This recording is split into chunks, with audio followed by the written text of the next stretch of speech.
দেখছেন বার্তা এক নজর। গৃহহীন নয়, গৃহস্থ হওয়ার পথে 52টি পরিবার। সপ্তগ্রাম বিধানসভার অন্তর্গত বাঁশবেড়িয়া পৌরসভা 5 নম্বর ওয়ার্ডের অবনীপল্লীতে রেলের জমি উচ্ছেদের ফলে গৃহহারা হওয়া 52টি পরিবারকে বাঁশবেড়িয়া পৌরসভার পক্ষ থেকে জমির দলিল প্রদান করা হলো। এই মহতী উদ্যোগে উপস্থিত ছিলেন সপ্তগ্রাম বিধানসভার সম্মানীয় বিধায়ক তপন দাশগুপ্ত, বাঁশবেড়িয়া পৌরসভার পৌরপ্রধান আদিত্য নিয়োগী, উপপৌরপ্রধান শিল্পী চ্যাটার্জি ও পৌরসভার সমস্ত কাউন্সিলর বৃন্দ। এক মানবিক উদ্যোগ, যার মধ্যে বহু পরিবার আজ আবার নতুন করে বাঁচার স্বপ্ন দেখছে।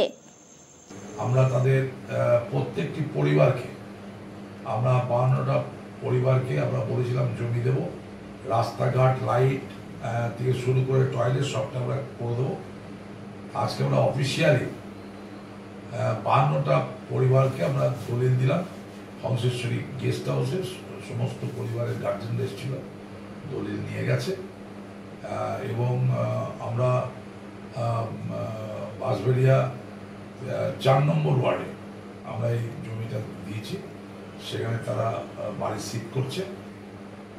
এটা প্রথম ভারতবর্ষে এত উচ্ছেদ হয়েছে, কিন্তু এই প্রথম উচ্ছেদের যারা উচ্ছেদ হচ্ছে তাদের আমরা জমি দিয়ে আমাদের তরফ থেকে, আমরা পৌরসভার তরফ থেকে আমরা জমি দিলাম, যাতে তারা স্থায়ীভাবে ওখানে বসবাস করতে।